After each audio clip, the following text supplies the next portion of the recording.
G World 7_D, and this is the book, The Incredible Story of the Founding of California by Genocide on its Native People. Okay, remember the indigenous people here were so-called black people. You have to understand that. This is one Negro who looked like Mike Tyson. Well, I'm West African descent, and this other Negro who's obviously a tether. He said he's quote FBA, but he's obviously a tether. It's part of something else, but. This is not attacking everyone who's not Aboriginal American here. But this clown did a video talking about foods come from Africa, when a lot of that stuff just originated here in America. But he's such an idiot. You can't tell him anything, man. That guy's an idiot.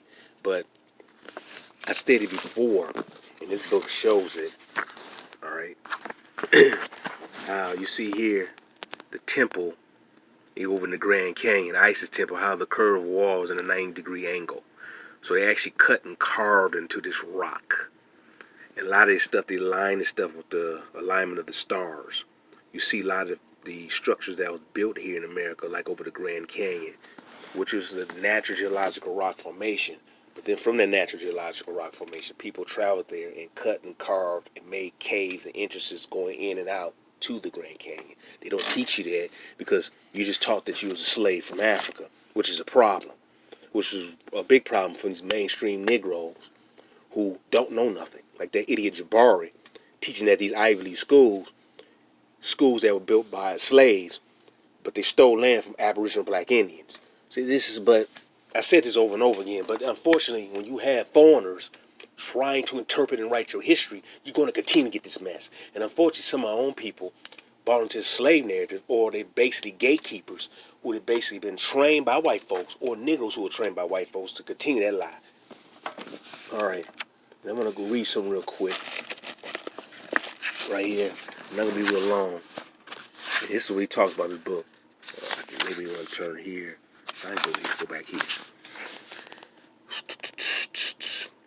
I first walked down a gorge to the left of a cliff and climbed to the bench of a cliff.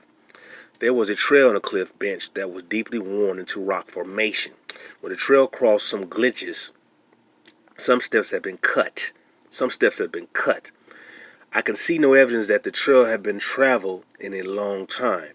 I returned to our camp about 3 p.m. and the men had found more Egyptian hieroglyphs on cliff walls near the cave.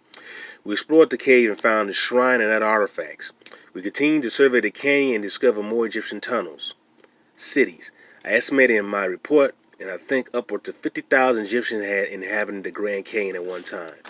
All the monuments in the Grand Canyon are named after Egyptian pharaohs.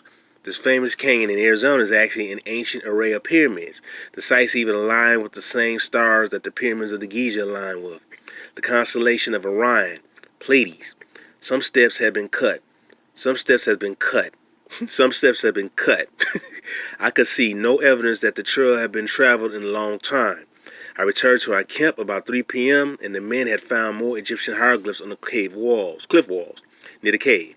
We explored the cave and found a shrine and other artifacts. We continued to survey the canyon and discover more Egyptian tunnels. Now I'm going to stop right there. And I believe he took some words from Kincaid. That might have been from Kincaid. But I want to emphasize this, how that you can see I showed this before, these images before. I wish I had it in color. That how this stuff was.